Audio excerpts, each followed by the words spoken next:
A patent complaint arrived in a United States federal district court, naming one of the country's largest memory chip manufacturers as a defendant, asserting 11 patents covering the core architecture of stacked memory. And the court itself flagged that the plaintiff had declined to identify who actually stands behind the litigation. The plaintiff is Yangtze Memory Technologies, a Chinese memory manufacturer operating under export restrictions that have made its ownership, in the eyes of United States regulators, a matter of national concern. We will read this complaint twice, once for what it asserts, once for what it conspicuously withholds. And the withholding is the document's most consequential line. First reading, what the record formally establishes. Second reading, what it refuses to settle, and why that refusal is worth more attention than the 11 patents combined. The complaint places 11 patents before a United States court, each covering aspects of the architecture and fabrication of stacked memory, the vertical layered structure that determines how densely data can be stored in a given silicon area. This is not a defensive posture. A company files in a United States court to obtain United States remedies, and the filing constitutes a public assertion that Yangtze Memory's engineers arrived at these structures independently and prior to Micron's commercial embodiments. The record reflects that as well. A 2026 Patent Office development in which a related administrative challenge moved in Yangtze Memory's favor.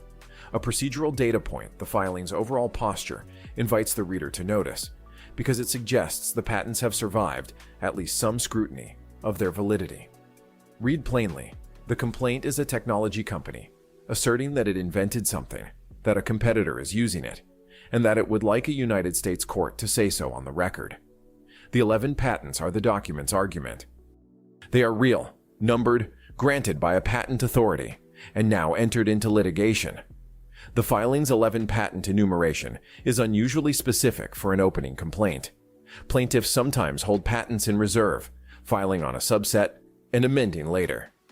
Listing 11 at the outset signals that the plaintiff wants the full scope of its intellectual property on the record from the first day, a posture of breadth, not minimalism. The same document that is maximally specific about which patents Yangtze Memory holds is minimally specific about who holds Yangtze Memory, in the sense that a United States court's disclosure rules contemplate. The specificity is selective, and its selection is where the second reading begins. The same filing contains a disclosure obligation that United States courts impose on all plaintiffs: the identification of real parties in interest, entities whose financial stake in the outcome means they are, in a functional sense, co-litigants, even if not named plaintiffs. Yangtze Memory declined to provide this identification, and the court flagged the absence. The complaint names 11 patents with precision. It does not name, with any precision, who owns the outcome of the litigation those patents anchor. That omission is unusual in a case of this kind. Patent litigation by companies operating under United States export restrictions carries heightened interest in ownership, precisely because the restrictions themselves are predicated on the assumption that the company's activities serve state-directed ends. Yangtze Memory has been on the entity list since 2022. A United States court adjudicating a dispute between Yangtze Memory and Micron is, among other things, adjudicating a dispute that passes through that regulatory history. The filing does not acknowledge that history. It does not name the state financing that Western regulatory filings treat as the central organizational fact about the company. It asserts independent invention while omitting the institutional context in which that invention occurred. Think of a real parties in interest disclosure as the return address on a certified legal letter. The contents of the envelope are what the court reads, but the address line tells the recipient who is actually sending it and who expects a reply. This filing sealed the envelope with full legal competence and left the return address blank. The 2026 Patent Office outcome noted in the record's context, a ruling that moved in Yangtze Memory's favor on related challenges, provides the complaint with a procedural tailwind. A company whose patents have survived administrative review is not filing frivolously. It is filing from a position the record partially validates.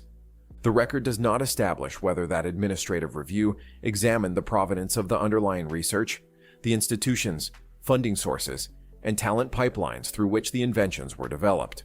Patent validity and inventive provenance are different questions.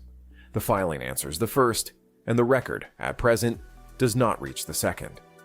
The complaint's implicit argument is that Yangtze Memory belongs in a United States court on the same terms as any other patent holder, that the patent system's universalism extends to companies under export restrictions filing against companies that are not. That argument is legally available to Yangtze Memory, and the filing makes it without announcing it. The filing does not reckon with the asymmetry the court's own disclosure flag surfaces. Micron, as a United States company, operates under ownership transparency requirements that run through its filings with the Securities and Exchange Commission, its shareholder records, and its corporate governance disclosures. Yangtze Memory, in this filing, has declined to extend equivalent transparency to the proceeding it initiated.